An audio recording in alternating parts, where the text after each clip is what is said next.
What's up, YouTube? This is the Bleach Manga 477 prediction rant. Now, I'm not going to give this past chapter a thumbs up or anything. I think it was okay, so I guess you could say I give it a sideways thumbs up, because it wasn't terrible, but it wasn't, the best either, because I think there were some things that Kubo needed to touch up on a little bit better. But before I really, touch upon that, I'm going to give my, I guess you could say, a little bit of a thought about, something else in the Bleach series. Like, does anybody remember when Ichigo fought Aizen and Aizen was talking about becoming a transcendent being and that he was a transcendent being and all that kind of stuff? Well, there was something that really kind of made me think in this chapter. Like, okay, Genjo has mentioned the same thing. And Genjo kind of, in a sense, resembled Aizen a little bit to me. He didn't look like a butterfly or anything like that exactly, but he still had the little hollow eyes, and we know that he said that he has those eyes because, the his mother got attacked by a hollow. I guess when she was, had him in the womb and all that kind of stuff, and um, that he wanted to, unlike that, that's how he was, I guess, part hollow. Based on Ichigo's powers, Shinigami powers and his full bring. And we saw Genjo shoot a Cero and all that kind of stuff, and I'm just wondering, like, okay, Ichigo had transcended the power of a Shinigami and a Hollow. I'm kind of wondering why can't he do a Cero? And not just that, but what do you guys think? It takes to actually transcend the power of Shinigami and Hollow. And I'm not just saying, oh, get full bring and just get, Shinigami powers. I guess that's the easiest way. But I'm saying, what is the actual like requirement? What is the balance you actually need to have? If I'm making any sense, I'm probably not making any sense to a lot of you out there. But the reason why I'm saying this is because I think about the visors, and I think about how the visors were Shinigami and Hollow. They could put on their mask and they could still use their Shikai and all that kind of stuff. But then Aizen talked about how they didn't transcend the power of, he never talked about them transcending the power of a Shinigami or a Hollow or anything like that. Of course, I think they're probably stronger than the average Shinigami, but what actually is the requirement to be a transcendent being? That's what I'm really wondering. Because it seemed like they had mastery over their hollow powers. I don't think that it was a thing where they didn't have mastery over. They couldn't do anything. They could shoot Setos, which we still haven't seen Ichigo shoot. Which I'm wondering. Okay, come on now, Kubo. We can show us a Cero. Show us a Cero, please. That's all I'm asking. I just really want to see one. I want to see Ichigo use one. In the same way as Genjo. Genjo can use it. Why not give Ichigo that? Ichigo's been using Getsuga the whole series, and I'm like, it's not that Getsuga's a terrible move, but I think it's been overplayed. But that's besides the point. The whole point I'm trying to make is just, what do you think is the requirement for a transcendent being? I'm like, because there has to be some type of balance. Like, does your powers have to be perfectly linked together? Like, I think Ichigo, his powers are perfectly linked together because we don't ever see him put his mask on anymore, and of course he's only had two fights since he's probably learned the final Getsuga, because he learned the final Getsuga, then lost his powers, and he's got it back now.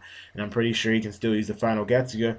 And, I don't really think he needed to use it on Genjo, but he never used his Hollow Mask on Aizen, which makes me think, okay, maybe his powers are perfectly synced, and that's why he's able to reach the stage of power that he reaches now. Because he's, Aizen talked about him being a transcendent being, and I'm thinking he's still kind of at that level of power now. So, yeah, what do you think it takes to be a transcendent being exactly? What is the requirement?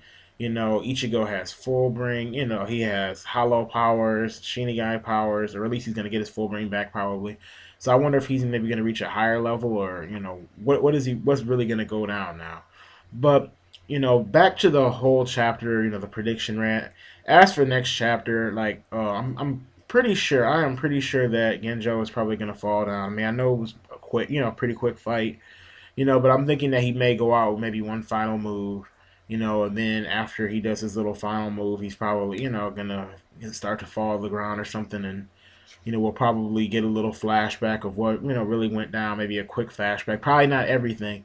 We'll probably know a lot more about Genjo after this is all done. Because remember, Urahara is actually heading towards, where Ichigo is. So he's probably going to go ahead and just spill the beans to Ichigo. Probably just tell him everything that happened with Genjo. Why Genjo was this way, and it's kind of interesting. Genjo was kind of confused in the chapter, wondering why Ichigo thought the way he did. Like it seemed like Ichigo was trying to understand him. So I'm really wondering what's gonna happen with Genjo. It'd be interesting if Genjo actually survived and helped them, but I doubt that. Genjo's kind of he's betrayed Ichigo already. Ichigo would never be able to trust him again. So I'm like that. There's no hope for Genjo becoming a good guy. But maybe Ruruka will become a good. Watch as a good girl. But yeah. Anything else I need to touch up on? I think that's pretty much all that's gonna happen next chapter. As far as this arc goes, I'm hoping that after this arc, maybe we can see the Royal Guard. I'm thinking Grimjo is probably gonna come back. I know some people think he's dead, but this is probably a rumor, so don't go ahead spreading the news or anything because this is not something that necessarily may or may not be true. I'm not sure, but I've seen somewhere, and again, this may be a rumor, but that Kubo said at the Jump Festa of this year or something, he was talking something about or it may have been last year, I'm not sure, but about Grimjo, bringing him back in the story later on. That a lot of fans liked him, and he's thinking about bringing him back. Which I think would actually be a great idea. I think Grimjo was a great character, somewhat of a real rival for Ichigo because Ichigo doesn't really have a rival in the series. And not every character really needs a rival, but hey, it wouldn't really be that much trouble for Ichigo to have a rival. He's had rivals for seasons, but for somebody to actually come back and want to fight him would be really cool. Especially if Grimjo got a lot stronger. We know how Grimjo was about wanting to be king and all that kind of stuff. So if he somehow gained, the transcendent power himself, like Ichigo does, like maybe he gained more, powers in a Ron card, kind of got more of a balance, achieved in his resurrection, became a lot stronger. That would be pretty cool.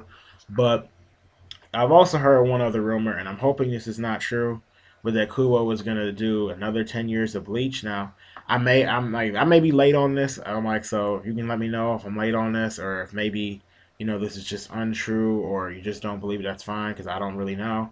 But if that is the case, I'm kind of gonna be disappointed with Kubo because I think Bleach, there should only probably be one or two arcs after this. And the reason why I'm saying that is because the whole point I thought that he didn't end it before was mainly because there were things like the Spirit King and Ichigo's past and stuff, like how Ichigo came to be, that were, need to be touched upon.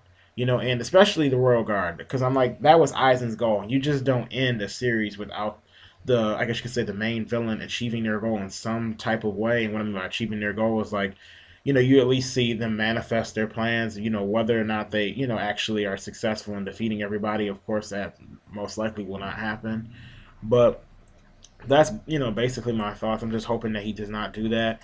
I'm hoping, that he doesn't pull an Oda on us. Now, I like Oda just for you One Piece fans, so I don't get any hate and all that kind of stuff. I like Oda, but I just don't want him to do 10 years of something, when it doesn't need 10 years to do.